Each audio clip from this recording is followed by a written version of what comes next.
সাকিব কেন কালো রবার কামড়ে ধরে ব্যাটিং করেন? চেন্নাইয়ে প্রথম ইনিংসে সাকিব আল হাসান ব্যাট করার সময় সামাজিক যোগাযোগ মাধ্যমে ছড়িয়ে পড়েছিল টেলিভিশনে কিছু স্ক্রিনশট। ব্যাট করার সময় সাকিব কালো স্ট্রাফের মতো কিছু একটা কামড়ে ধরে আছেন, এমন কিছু ছবি। সেই ছবি ফেসবুক এক্সে দিয়ে অনেকে জানতে চেয়েছে, কেউ কি বলতে পারেন সাকিব কি কামড়ে ধরে আছেন কেন?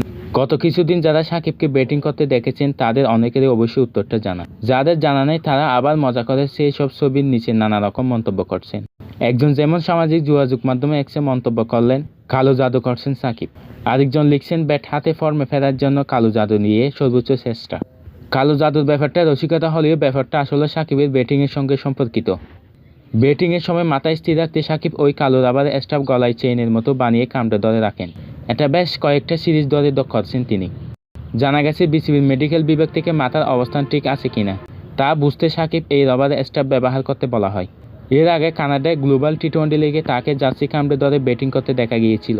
গত বছর ভারতে ওয়ানডে বিশ্বকাপের সময় সাকিবের চোখের সমস্যা ধরা পড়ে। এরপর সাকিব ভারত ও লন্ডনে চোখের সেই সমস্যার জন্য বিশেষজ্ঞ চিকিৎসক দেখিয়েছেন। বিশেষজ্ঞরা মতামত দিয়েছেন, অতিরিক্ত মানসিক চাপে থাকলে সাকিবের চোখের রেটিনার নিচে এক ধরনের তরল পদার্থ জমে, যেটা ঝাপসা করে দেয় স্মৃতি। সাকিব অবশ্যই সেই সমস্যা নিয়ে সংবাদ মাধ্যমে বিস্তারিত কখনো বলেননি। ফলে ব্যাট হাতে তার বাজে ফর্মের পেছনে মাথার অবস্থান ঠিক না থাকার পেছনে চোখের সেই সমস্যার কোনো ভূমিকা আছে কিনা সেটা ঠিক জানা নেই। তবে সমস্যা যে কারণেই হোক, ব্যাট হাতে ফর্মে ফিরতে হবে। যে সাকিব খুব দ্রুতই এই সমস্যার একটা সমাধান বের করতে হবে, সেটা বোধ হয় না বললেই চলে।